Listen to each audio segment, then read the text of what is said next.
me dearios. Yes, it's working, and this is David McGillivray, a comedy legend and a horror icon. I'm here once again with Little Did You Know. It's a chat show in which I talk to people I find interesting, and I hope you agree. And we're here on, as always, YouTube and Patreon. And as soon as I mention that word Patreon, up comes that link. There it is. Please consider joining the Patreon family.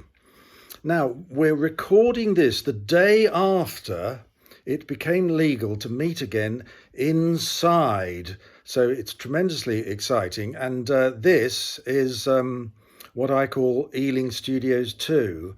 Well, we are in West London in Ealing, but this is in fact my front room. What do you think of that painting there? There you are. It's a screen print. Hope you enjoy that. And next door in there is the study. Some of you may know that because that's where all the Zoom calls are recorded. That's the end of the intro. And now, my guest this week is an actor who was the Mintinator at one point. You're going to want to know a lot more about that. We're going to tell you.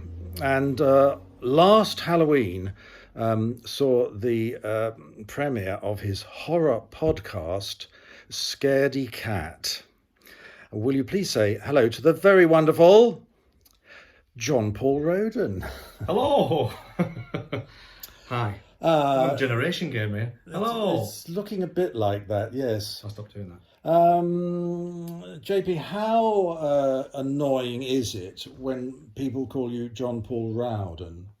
No, that's my name, so I don't mind that. It's when people call me, because I'm known as JP, It's when people call me John. Oh, you don't like that? Why? That's because it's not my name. People say, oh, hello, John. I said, no, I did say Jon-Paul. I said, you call me JP. Call me, I've had PJ. I've had Jippy, Jippo, anything you want, Japes. But not John. They pronounce my name quite a few different ways as well. Make a delivery. Make a delivery, yeah. Yes, that's my favourite. That's a good one. And only a couple of weeks ago, my guest was somebody else whose name can be pronounced in two ways, and that's Alan Corduna. Corduna? And not What's he had? Corduna. Corduna. So he has he had Cortina and that kind of thing? Corduroy? He has. JP. Yes. David. Yes. Are you a Stockton-on-Tees boy? I am originally, yes. Billingham, where the likes of Jamie Bell came from, and has the Forum Theatre there. You might have gone there in your acting days. Correct. I don't know. But yes, Billingham used to be a thriving sort of little entertainment town. It's where often the Stockton Riverside Festival, or Surf as it's known now, is held sort of towards Billingham. And I had a lot of artistic activity at one point, not when I was there, but has had that. You, I remember, told me that there's a cinema there where the Beatles once played. Not a cinema, theatre, which they're reopening, David. Finally, the Globe Theatre in Stockton High Street is going to be reopening very soon. They're refurbishing it. That's marvellous And news. the Beatles played there in Stockton on the day or the night, the time, whatever. Kennedy was shot. That's right. So it's quite historic. And Mick Jagger performed there. Well, not just him, the Rolling Stones performed there, and he got a cut to the eye because someone threw a penny. Good old Stockton. And he had to go up the side of the stage and get stitched up and continue with the rest of the show. The man who's operating the B camera, we might as well bring him into this, yes, because he also likes architecture. Stephen, do you know about the Globe Stockton-on-Tees? Yes, I've seen some posts on Facebook with the refurbishment, and I think in the Keep Variety Alive group or one of the other Facebook That's right, groups. yeah. And then for years and years, it's just laid abandoned, and people have been trying to do something with it. And finally, it's going to be reopening, which is very exciting. It's a rare success story of that kind of thing. A phoenix rising from the ashes. Indeed. You're my second guest from Stockton-on-Tees, JP. Isn't Who's that the other one? Who's the other one? I'm glad you asked, because I'm going to tell you. It's none other. You probably know him. I was just thinking that. It's Go on. a small town. Yeah, it's very small. Yeah. So it's Chris Dennis, alias Lavoie, Big star of the small screen, glittering star of the movie screen. And he was in Absolutely Fabulous, the movie. And he is absolutely fabulous. I've seen him, yes. Yes, I It's a don't know him small world, personally, isn't it? but Small world. I've seen his work and I've admired him from afar. Well, he's back on tour again because, of course, later this month, theatres are reopening. So, yes, at last, it's an exciting time. It's happening. Now, by the way, is this go an on. historic episode? Am I the first person you've interviewed, not just face to face, but indoors? Correct, you are. You're a notable first, JP. I like to be. We did the first face-to-face with the redoubtable Richard Franklin, but we weren't allowed to be indoors in those days, so we had to go outside. He was, of course, in Doctor Who and celebrating the 50th anniversary of his debut. Unbelievable, isn't it? Something tells me that two of your interests are comedy and horror. Is that correct? You would be absolutely bang on there, yes. Well, I thought in that case, why don't we talk about comedy in the first half of the show? Yes. And horror in the second half? Oh, this is my heaven. Let's do it. Let's do it. We've had a good laugh over the years, haven't we? Comfy. We've had a few laughs. We're going to describe how we met, but we have to do it all chronologically. Okay, that's fine. So, while you were growing up in Stockton, ambitions early on to be an actorine? No, fireman, and then lawyer. And at one point I thought, well, maybe my thing might be I'll just go to Oxford University. I thought that might be a career. Mm-hmm. And the fact that I thought that tells me that I probably would never have got to Oxford University. So you've had no education. Hardly any, no. I've got a degree in breathing, which they call acting. That helps. And I never made it to those upper echelons of education. No, never happened. But you did go to what I annoy former students by calling the Rose Burford College. Rose Burford, yeah. That's the dyslexic acting college. Rose Bruford, yes. Rose Bruford College, which when I was there, everyone says this, when I was there, it was bloody good. We want to know about famous old boys and girls. The big one obviously is Gary Oldman. Mm. Yeah. Patsy Byrne. Yes. Freddie Jones. Toby Jones's dad. Yes. There's actually a big portrait of him in the foyer. There was when I was there. Oh God, who else is there? Is it Richard? Not Richard Chamberlain. Oh God, I've forgotten. Richard Armitage. Okay. Theatre actor.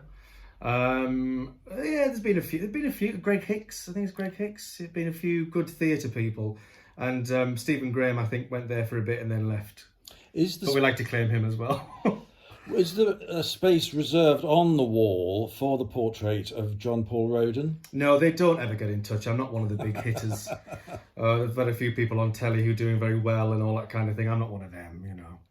I think you met a fellow student at that time called Ross Hatt. I did, yes. He's the man who's made more TV commercials than either anyone of us who's ever lived. have had hot dinners. Yes, I think Incredible. it's quite unbelievable. He's made an excellent career at doing that. But now I think he's also branching out into a lot of television work as well, which is great. Did you form something of a comedy double act while you were at Rose Bruford? Unofficial. I think it might have been called Laurel and Hardley. But we were often a pair. I mean, the thing was, it wasn't even that we would go and do shows. We would just do it for ourselves. No one knew what we were talking about. You had your one of those kind of things. You had your own language. Yes. What would you say if I said, "Oops, pardon"? Well, I would assume that I had then, before that, I'd said something vaguely suggestive. So it's kind of made for you, that kind of thing, really. It was an innuendo. It was, innuendo, and we liked our innuendos. Where did that oops, pardon come from? Well, that came from, I remember there was a comedy character years ago called Fanny, not Craddock, Fanny Thomas, and it was someone who played Fanny. It was a one-off Alan Partridge Christmas special. And who was it? It might have been one of those actors like, you know, it wasn't one of the League of Gentlemen guys. Anyway, this is not. It might be Mark Heap or someone like that. And it was this is Fanny Thomas, and he was dressed as a lady. And every time someone said something vaguely suggestive, he was, "Oops, pardon." Oh, so it wasn't original, JP. No. We got it from an actor called Stephen McGlynn, who's a bit of an old twirly, not old, bless him, oldish twirly, and he used to say "Oops, pardon" all the time. So it kind of came back during that time. My memory is that we met on a play called, I now have to read from my notes because the memory is gone, it's tragic. Don't Walk About With Nothing On. Exactly. Is that correct? We did, and we walked about with everything on, if you remember. We were fully clothed. Yes. It was a Feydeau farce, and we did it at the Bridewell Theatre. I don't think that exists Not now, I don't think. anymore. Lunchtime theatre. That's gone as well. That's gone as well. So I was presented with these two funny lads. It was you and Ross, and the pair of you. I thought you were marvellous. I thought, I probably said, have you considered forming a double act? You weren't the only one. Yes, there was a lot of that going about, but we never felt that we were just funny writers. We were just off the cuff. That's how we used to do. Get a couple of drinks down us, and we were sort of anybody's really. Well, you know about that. And it was just two mates having a lark, and it was very difficult to put it onto a page, so we never really did. And also we're very much interested in our own individual acting careers, darling, at that point. So it was something that we never considered, but it was good fun. Have you ever worked as a stand-up? I have done one stand-up gig. Where? It was at the Golden Hind Ship, and it was just before the first lockdown. No. Oh, it was marvellous, and then it was just... So I think I cursed myself for that one. How did it It go? went very well. So you might consider doing it again. I would consider doing it again, yeah. I think he ought to, because he is very funny. There we are. You can't tell. I mean, you've had all these wonderful people on this show. You've had Barry Cryer and Alan Jones, and... Oh, not Alan Jones. Although he might come on Alan. Did you know Alan Jones? I don't know Aled. I certainly do know Alan. Yes. And he is due back on the show to publicise Fright Fest. Well, he's a legend. In August. He thinks he is, yes. No, he absolutely is. I tell you, he really is. And people like that, I think, have you had a quiet week? Why have you got me on? Talk about Stockton. I'm asking myself that. No. So we're looking forward to your return as a stand-up comic. Oh, yes. But let's go back to that play we did. It was quite fun, wasn't it? It was fun. You saved me one time, I remember, because I'd forgotten to play a part called... God, I remember it's catching this memory thing. It's Don't, sad. what's he called? Sad. Who's going to play the little boy who was off stage, and I had to play him. Was he? Was his name Auguste? Auguste. That's right. I was going to call him Deauville. Where have I got that one from? Just another French name. Auguste. That's right. And I had to play him off stage, going, doing all that. And there was one time I was so impressed with something I'd done early on. I came off and I said, "Oh, that was great." And you went, "Yeah." And you looked at me and you went, "Who's going to play Auguste?" And I went, like that. I sort of run back, scantily clad. I had nothing on, and just had to do the kind of... I had just got there in time to do my offstage cry, because Tony Wise, who I know you've had on, would have panicked beyond belief if there was no response from the side. Oh, so. He would have been distraught. Yes. We call him Dame Tony. Dame Tony. Dame Tony Wise. It was shortly after that that Dame Tony and I came to see you performing in Twelfth Night. Yeah. Now, would you like... In Soho, so you knew that well. It was. My old stamping ground. Would you like to know what I said about this production in my diary? Yes, I'd like to know. Have you written it down? The 7-man cast is variable, but without doubt, the most accomplished actor is JP as Malvolio. He has moments of comic brilliance. Brilliant. Well, I'm getting red because I'm hot, but I'm also red because you've said that. I was very touched. And you also, didn't you, I should remember this, didn't you mention me in some kind of TV Times write-up or something? You mentioned comedy. I did. So I was very flattered. I did. I write for Radio Times. I may have mentioned that before. Not me personally, but you mentioned you saw a colleague or something, and that was very kind of you. And it was one of the best performances of Twelfth Night I'd ever seen, which is absolutely true. Now, it was interesting because it was an all-male cast, so Lord Chamberlains Men. Done as it would have been in Shakespeare's time. Indeed. Yes.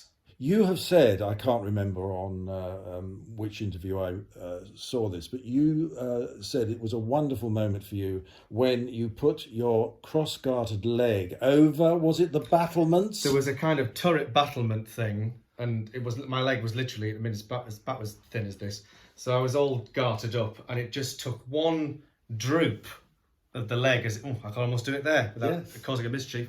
One droop of the leg, and it was a guaranteed laugh every night. It was really good fun, and you just knew it was coming up, and because it's such an iconic thing, so to be able to get that guaranteed guffaw every night was fantastic. Even your leg got a laugh. My pipe cleaner legs did rather well. It was a wonderful show, but you had competition because it was in the open air. Yes. And on the night we saw it. Oh, I think there was some kind of drugs raid, possibly maybe 3 helicopters. Oh, we had the helicopter. Yes, we had helicopters. We had fire engines. We just had the general hubbub of Soho. So we did quite well to even get it out, to be honest. But it was a good weather we had. That was a good thing. It was good weather, and I have to say, in the battle between you and the helicopter, you did win. You would not give up, and it was circling. It was for most of the play. Maybe they were looking for me. I They could have found me. as you say, I think Visible from the moon, I it think. may have been drug related. Well, yes. You know what Soho is like. Stashing stuff And in my if you garters. don't, it's dirty. It's dirty, seedy, horrible place, but I love it. Me too. Yes, it was a great show. Are you ever likely to work for the Lord Chamberlains Men again? Because I'd come and see you. Well, they are back on the road again this year, thankfully, after everything that's happened. I would consider it, for the right part, I certainly would consider working with them again. It's a lot of work, though, that's the thing. They're a great, great company. But you have to set everything up and put everything away, and it's a very involving thing. And I'm a bit older now, David, you know. And I think, I can't be bothered putting a set up. And it's terrible, isn't it? You don't want to sweep the stage anymore. You've done that. Well, I've done it a lot in my career, I must say, so far. And as you get to a certain point, not that I'm, any grand old age, but, 34 nearly. You don't want to. I love that. If anyone's out there, of course, if you want to give me a part, I'll sweep your stage. But for just between us here in this small room, we'll just say that I'm giving up on that, and I'd like to just turn up and do my job and leave. Really, getting to that point, really. Because I'm now getting to the point where I'm the oldest in a bloody cast. That happens. It's a worry. At 34, I'm like seen as the granddad or something. You just mentioned a birthday. Now, this is a bit tricky because while we're recording it, he hasn't had his birthday. But by the time this goes out, he will have had it. I will have had it. So I will be 34 probably by the time you see this. Or maybe 35 if you've got me that far backed up. We'll find out. 34, discuss. How do you feel about being 34? Well, I mean, you have to learn it's a lot of nonsense, isn't it? I mean, God, you taught me that. Good. It's like, it really is just a number, and you just got to forget about it. I was obsessed with it when I was younger, but as you get on, you're like, I don't really care, My Gran today is 89. Happy birthday, Gran. Nice. It won't be today, but it will be a birthday. 89 she is. So, I mean, and she's, still kicking bottom. So, what are you going to do? That's the right attitude. Now, from Twelfth Night, we moved to a production which, alas, I didn't see, and it's Andy Capp, the musical. Ah, that was good fun. We have to explain, to people who are not as old as me, who Andy Capp was. I remember him because he was in a comic strip. He was, and he wouldn't be allowed now. Because, and Stephen... It's all smoking, flat cap, drinking, beating the wife, and the wife beat him. Yes. And setting Hartlepool, on the dole and proud. Stephen is now doing an impression... That is perfect. And a very good one of Andy Capp. And he was just that he was just kick the wife. It was all very, very Hartlepool, very northeast and cruel. But very funny. I mean, it was a funny cartoon. If you take out the domestic violence and the constant references to not having a job and being proud, but the one-liners and things were very well written, and it was very big in America. No, certain parts of America, Philadelphia, I think, is huge over there. We didn't know there was a musical until this turned up. At least I couldn't remember. Well, the first time it was done was in 1982, and it was with Tom Courtenay, written by Trevor Peacock, who just passed away, bless him. Yes. Famous for being in Vicar of Dibley as Jim. No, yes. And who else was it? It was Alan from the Monkees. Price. Alan Price, Not exactly. Not the Monkees. Not the Monkees. Animals. Animals, other kind. I knew something like that, wasn't it? Animals, Monkees, they're all blended one. Not the Monkees, he was in the Animals, that's right. And I should know that because they're pretty much a northeast band. True. Any hit You tune? can cut that out though, can't you? Or bleep it or something. No, let's leave it in. All my memory losses. At 34, you see. Join the club. Any hit tunes in it? Well, if you put one letter before hit, no. There's been no. There's been a lot. There were a lot of. I loved the music actually. It was very, very funny. Good Old Legs, a great tune about getting home from the pub and your legs get you home even though you're blottoed. Which I got to play some lovely timpani on. No. I'm not a drummer, but and you can tell if you saw the performance. So with the Good Old Legs, there was the one there was just lots of drinking songs basically, which are my favourite kind of songs. They almost felt like old rebel Irish tunes. Fantastic, really raucous. And were you Andy's mate, Purse? I wasn't, no. Considering I was the only genuine northeasterner in the cast, I was the vicar. Oh, It was posh, and I was the debt collector. ah, And he was from Hartlepool, and I was miscellaneous, northeast thugs and drumming. And I don't even play the drums. How bizarre! How did I get that part? Was it fun, even though you weren't supposed to be playing these parts? It was very good fun. There was 13 of us on a little stage, the Finborough Theatre. You know the Finborough. It's Close to here, actually. It is. It's in Earl's Court. Earl's Court. And all doing it for very little money, but it was very, very good fun. The company all got on like a house on fire, and we kind of recreated what was on stage, off stage. It was fantastic. Did you hope Most nights that it might transfer to the West End? there was talk of a tour, but that never happened. And maybe a Northern Stage connection, but I really don't think, even if it was only 5 years ago, I don't think it'd be allowed now. This is the thing. Now, Which is fair enough. what's your attitude to that? We're talking about political correctness. Well, I think some of it is absolutely appropriate, and I think it's far be it from me to be contentious. Mind you, no one would care. There are certain things I think it's very easy to offend nowadays, but I do think a lot of people choose to be offended as opposed to actually being offended. But I don't think political correctness is a bad thing, and I don't think everything moving in a different direction is bad, because I think that's how we evolve. And that's my line on political correctness. Thank you very much for that, JP. We're going to make a note of it while we take a short break, because we want to see this trailer from a Peccadillo release. It's called The Treatment, and it is a must for anybody who loves Scandi drama. But beware, this film from Belgium is strong meat. Have a look at this, and please then join us again in a couple of minutes.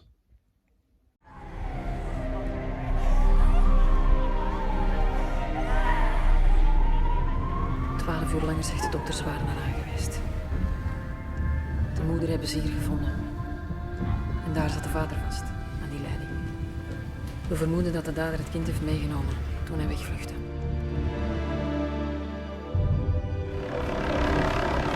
We willen enkel weten of ik hier een jongetje gezien heb van een jaar of 9. Mogelijk gewoon. 3 mensen 3 dagen vasthouden, dat is gecontroleerd en dat is gepland. Heel die verdwijningszaak heeft veel van wat er met mijn broer gebeurd is. Ik zou niet willen dat dat met u meer aan de halen gaat dan dat is. Ik weet hoe ver dat je altijd gaat. Binnenkort zult je de zuivere waarheid kennen.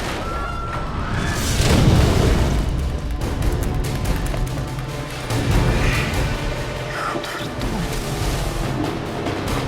Ik blijf er gewoon zitten! Gelijk een lachen schijnlaar! Wacht me niet uit! Niet zeggen, ik ga niet zeggen!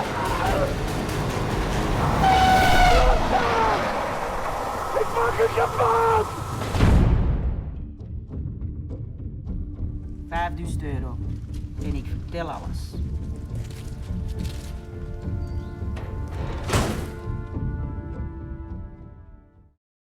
That's The Treatment. I'm David McGillivray, and I'm here on Little Did You Know with my guest, Jon-Paul Rowden. No, I'm joking. It's Jon-Paul Rowden. Whatever you want to call me. You can call me anything, David. Thank you very much. You have done in the past. We go way back. That's why. Almost 10 years. Have we? Yes. Have we done anything else together? I'm trying to remember. We've graced many a establishment. We're talking drinking here.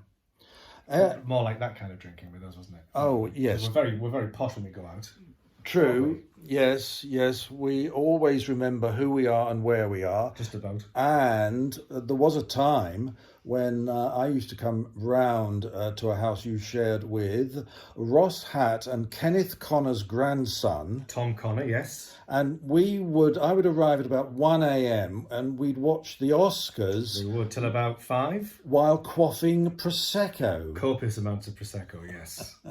And we'd all have that weird day afterwards where you didn't know if you were alive or dead or what was going on, but it was good fun. Wasn't it? It was very good fun. We've had a bit of a laugh in part 1. Yes. Is it now time to do something serious? Horror. Horror. Well, that's a good laugh as well. And of course, horror is something which was one of our very first connections when we talked. Tell the viewers about it.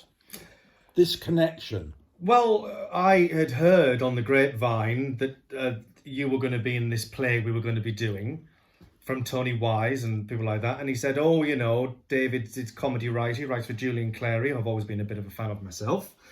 I think I've nicked a few of your jokes over the years, actually. Please, feel free. No, well, don't worry, I have.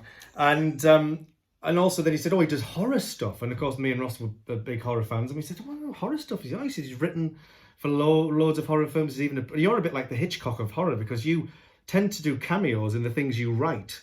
And we found a few of them, like Stan's Slave, Satan's Slave, of course. Yes. And what was the other one? House of Whipcord, Frightmare. And you appear in all of these, don't you? I even watched one recently, which you don't talk about very much, which is Schizo. Oh. Yeah, you don't like it, do you, for some reason? Oh, well, we had so much trouble on that. I was arguing with the director for weeks on end. Right. But I did get to sit next to Lynn Frederick. Well, that's the thing I was very jealous of, because, of course, Lynn Frederick, I've sort of fallen in love with her posthumously. A very, very beautiful lady who could have done an awful lot more, but tragically married Peter Sellers and it all went downhill. Troubled. Very troubled, very troubled. But you appear in that seance scene. I've seen you. I do. I was like, oh, there he is. And you're the last one to leave the frame. I thought, oh, there we go. Hogging it. With your lovely the hair. brown hair. The hair. Oh, wow. It was a very long time ago indeed. Very impressed. Well, I'm always very impressed. So that was our collection. The fact that you'd written these horror films, actually, I hadn't really heard of or been exposed to. The stuff by Pete Walker and Norman J. Warren and I think they're really good little pieces of what would you call them? They're very cultural horror. They're very 70s. They are a snapshot of the time, and I think you'll never get that again, which is what I quite like about them. Many people have said that, but this is not about me, of course. Oh, for shame, so you're more interested than I am. Tell me about your favourite horror films when you were growing up. The Omen. Yep. American Werewolf in London. Oh, they still are, really. They just trip off your tongue. Trip off they? completely. The Hammer Dracula. Dracula Prince of Darkness. Any werewolf. I was mad about werewolves at one point. So The Curse of the Werewolf with Oliver Reed. I mean, I could just list, I mean, it'd be boring, but I could list you anything you want. What's the appeal of horror? Well, I was exposed to horror, probably too young, but I've never been traumatised by it. I've always just found it really thrilling. And when I was a kid, it was something about Dracula particularly, was something about the darkness of that character with the fang. I love the idea of humans with fangs. I don't know what it is. Maybe it's the feral, possibly the sexuality of it, which obviously when you're young, you don't realise that that's what it is. But I think there's something about that dark, brooding presence. And also with Hammer, of course, lots of ladies with lots of cleavage. An enormous amount where unbelievable. Is concerned, yes. And I remember once seeing The Vampire Lovers, if you remember, with Ingrid Pitt. Is it Ingrid? Yes, Ingrid. It is Ingrid Pitt. And the Countess Dracula and things like that. And my mum would walk in, and I'd have taped it on the old video recorder because that's what we used to do. Yes. And would watch it of a morning, on like a Saturday morning, because I have it on Friday nights on BBC Two. And she would come in and see me looking at Ingrid Pitt and a massive. Finish the rhyme. No. And she'd go, "What are you watching?" And I was like, "It's just a Hammer horror film." But no, it's just blood and breasts. How old were you? We won't tell anyone. About 5. I was generally about 5 or 6. That was my introduction to horror. Do you know what I watched this morning? Go on. The second episode of a series that's running right now, and something tells me you're going to be a fan. Go on. Shall I tell you? Yes. Inside Number 9. Oh, of course. Yes, I'm jealous and admire them and all kinds of things. I think it's a wonderful show. Have you seen the second episode? No, I've seen the first one where they do, because they have their kind of what I call their smart ass episodes, but then they have their genuinely good horror ones and some genuinely quite sad ones as well. They're very, very good. The first episode, no. Bit, you know. Wait till you see episode 2. Horror? Oh. Because they normally save the horror ones to the last one. I know, but they've slipped this one in early. It's a humdinger. Oops, pardon.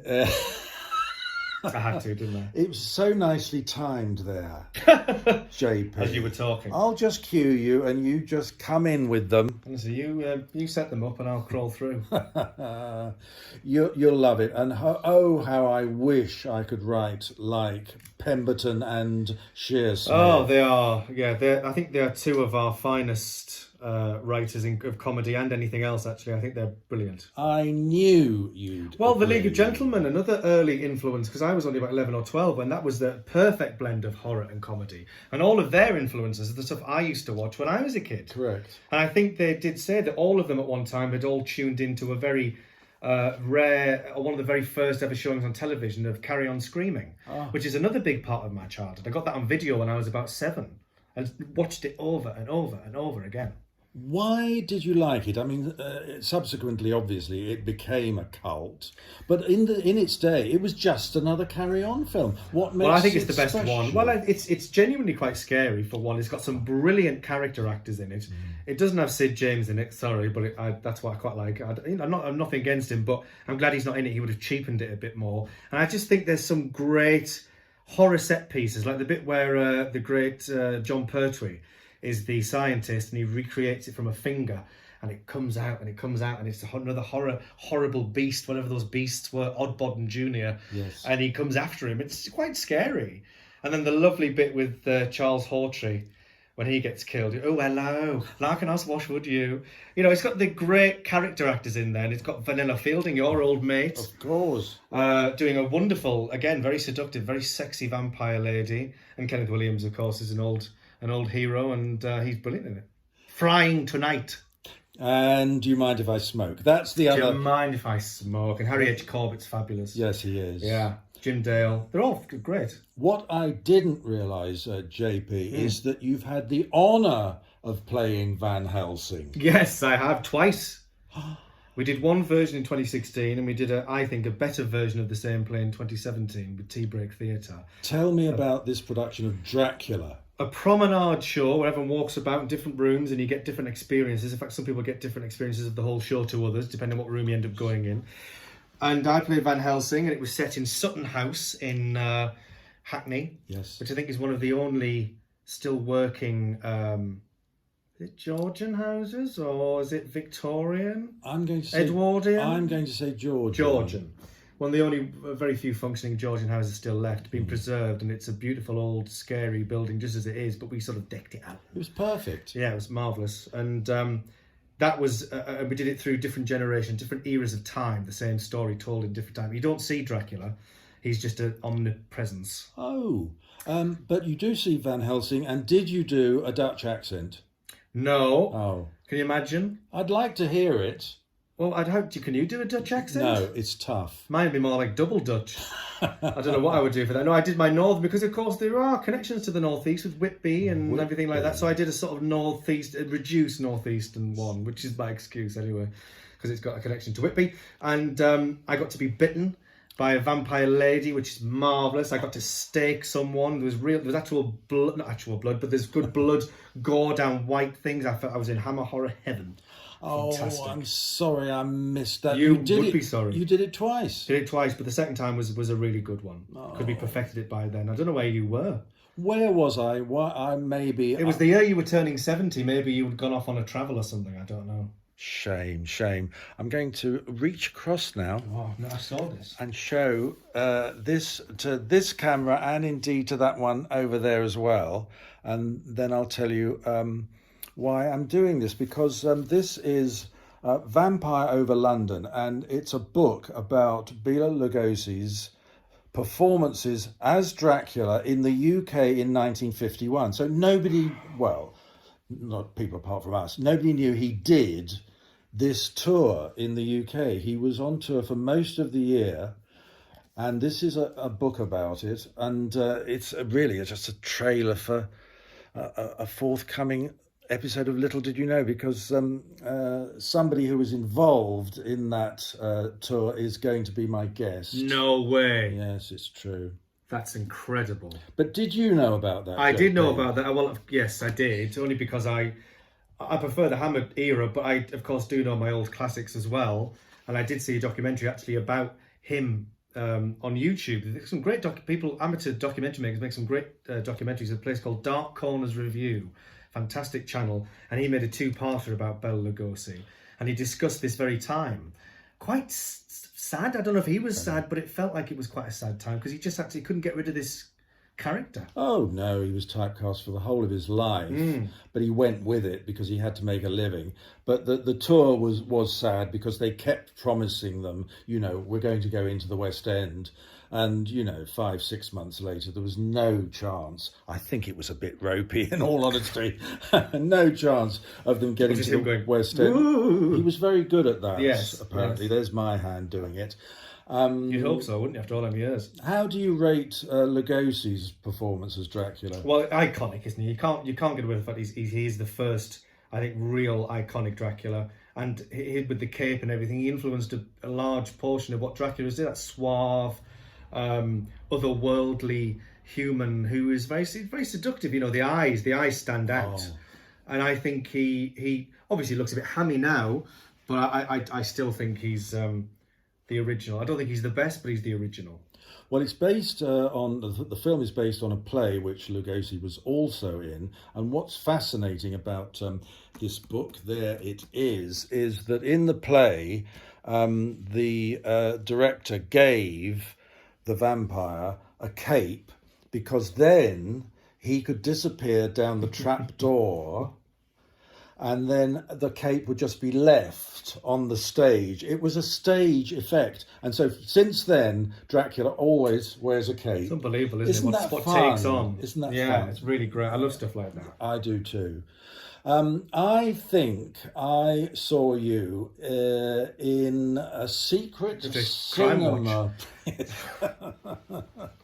I would expect you to see you in Crime Watch as well, and as indeed myself. But no, this was Prometheus. Yes. Where was it? I can't remember. It was an old VHS warehouse in Euston. Yes. If you can recall having to be collected by people and taken to what we were doing. I actually think, no offence to Mr. Scott, I think our little thing that we did was better than the film. Let's tell everyone, what is Secret Cinema? Secret Cinema is an organisation who basically they reenact films. They give you the world of the film, they give you the characters of the film, and you as members of the public get to go along and experience it firsthand. You put me through hell. Did I put you through hell, or did you? I'm sure I insisted someone else took you along, because my bit wasn't that good. You got me running about with a length of tubing. Oh, that was me, yes. At my age. Well, you were younger then. You were only 70 then. I was worn out. Can we watch the film now, please? Yeah, that was even more tiring, I bet. You don't like Prometheus? I don't like it. You're like this journalist. You don't like it. You want to get the quote, don't you? Not that I didn't like the film. I'm a big Alien fan, particularly the first one made by Mr. Scott, who's obviously a native of the Northeast as well, my neck of the woods. Started life out doing adverts and stuff, and Alien is one of the best suspense films ever made, I think. Agreed. And then if this was a prequel, if those beautiful things created by H.R. Geiger, or Giger, whatever you say, were created because some squid had sex with a crash test dummy, I don't want to see that. You've ruined it now. Oh, you've got away with words, JP. Well, that's what it looked like, didn't it? Do you remember the end? In all honesty. No, let's not tell everyone the end. Well, that's what it was. It was a crash test dummy getting harassed by a squid. And that's what made those beautiful, deadly aliens. We've got to move on to your podcast. Oh, yes. Okay, so it's called Scaredy Kat. Scaredy Kat with a K. And that's because I am showing my housemate, Kat Armitage, writer-director. Get it? Showing her horror films, because I grew up with horror. She never did. She always thought she was too scared. She's very reactive to things, She really does react. And I thought, well, what if in a controlled environment, what if I show you some really good horror films because they're good stories, and she loves stories, you see. So I said, well, let's do it. And we said, well, why don't we record it? And it just came out of that. So we do a podcast where I show her, I curate them, and we show it. We have the recording of us reacting to it, mainly her reacting to it. And then we have a chat and we sort of intersperse the two. It's a novel format, I have to say. There's a lot of screaming and oh my God and swearing. Stuff like and swearing from Kat, yes. How did it come about? It was just that thing of we were living together, and I said, well, look, you've got to get on board with some of these horror films because they're such a part of my history. And I said, well, I would do a swap, you know, she'll show me some fantasy stuff and I'll show some horror stuff. So I started showing her that, and then she just said, well, why don't we just, she had a good microphone, why don't we record it and just see, you know, it'd be quite funny to record. Then, of course, everyone's got a podcast. So we just thought, well, let's do that. Let's do a chat afterwards, because it's really interesting getting her, as a complete novice, her point of view on it. And what's also fascinating is your encyclopedic knowledge of the films you're watching. Well, I do choose them for that reason. I do have the knowledge of them, and anything else I don't know, you can't hear, but I'm just looking up. Oh yeah. But generally, I go without a crib sheet if I can, and we just have a conversation about it, and I kind of try and trot off the facts. Remind us of the films you've covered so far. We started with The Howling, yes, which is an unusual little sexy one to start with. We then did, what did we do? Oh, the Babadook. Excellent one for the modern horror fans. Very good. We've done Texas Chainsaw Massacre. My favourite. Yes, which she hated. Why? Which was very contentious, but very good listening. She just thought it was boring. Oh, please. I know. You cannot use that word. Well, that's what I said, and we have a good old, you have to listen to it, we have a good old tussle about it. But I make a good case, I think. But then again, so does she. So, you know. We've done The Descent. We've just recorded John Carpenter's The Thing. So we're getting through them. Well, I had a look at your site, and there hasn't been an episode since February. What's going on? Well, Kat's been very busy writing lots of things. She's been getting a lot of radio commissions. She writes for radio. Nice. And I've just been, you know, getting on with whatever I've been getting on with, getting back into some form of work, and also just, you know, going out and seeing people. Oh. So, but we have got them recorded. What's the next one, as far as you know? Next one will be The Descent. Oh, it will be The Descent. And then after that, it will be John Carpenter. It's a comparison piece, because one's an all-female cast and one's an all-male cast. We're rapidly approaching the end of the programme. We've got so much more to cover. The time flies, doesn't it? It does indeed. We're having fun. It really does. I'm going to put two things to you. Go on. Nice. Mm-hmm. Just before we finish, though, firstly, why, whenever I look at anything online involving you, are you tossing pancakes? Glad you said pancakes. Because I did a very short 20-second video years ago called Fourth Time Lucky Pancake Day. Yes. Which was to be entered in a competition called four or something, I can't remember. Anyway, it's 4 scenes that can only last 4 seconds long. That was it. So it's only 20 seconds long overall. And it's basically a bloke trying to toss a pancake, and he fails 3 times. On the 4th one, he gets it, but then it happens. But you do it every pancake day. Well, I don't do it. A friend of mine, Big Dave Kirkbride, it was made by my friend Andrew Berryman, who's a filmmaker, and me. And John Kirkbride, his brother. No one needs to know this, but so Big Dave Kirkbride loves it so much. Every year, for 10 years, he's posted it on Pancake Day. And then this year, I did a sort of rebuttal to it. So I did a 10-year one, and I don't look any different, David. It's true. Yeah. And you're still terribly good, I have to say, at failing to toss a pancake. It's not even attempting. I just can't. I can't do it. You really can't do it. I really can't do it. I didn't. I thought you were acting. You thought it was like sort of like. What's it called? What's it with the piano? It's Les Dawson. I was going to say Ken Dodd. Les Dawson. It's all going bullet on. Like, you feel it was like Ken Dawson playing on the piano, right? Because he could actually play. He could actually play. No, I can't actually flip a pancake. You've never done it. Hand-eye coordination of a gnat. How interesting. Terrible. I can do it, but I'm just showing off now. Well, yeah, no, you're good at tossing. Get it? Okay, so next question. Yes. Is it really true you have merch? I didn't know whether it was genuine, because merchandise So you go online and you can buy a mug, a tote bag, and a cap Apparently. with Jon-Paul Rowden is my stage fave written on them. Yeah, I never exploited that merch. It wouldn't go to me anyways. Yes, stage faves. I don't think they're still going. We're a company. If you did quite well, if you got a 5-star review or something, which we did for Andy Cap, they would create merch with your name on it. And as far as I know, I've not walked down the street and seen anyone wearing my top. So. I was going to ask, has anyone ever bought anything? Shall I, just to make you feel good?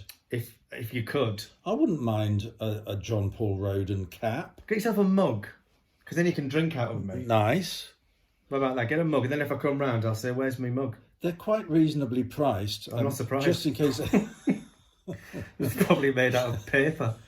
Just in case anyone wants to buy some JP merch, it is available. Yeah, if you're really desperate for a Prezi for someone who may know me, go right ahead.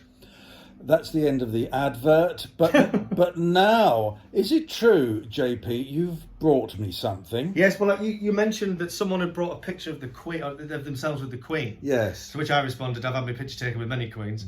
But I've brought a picture that's dear to me of me meeting a big hero of mine. Oh, bring it out.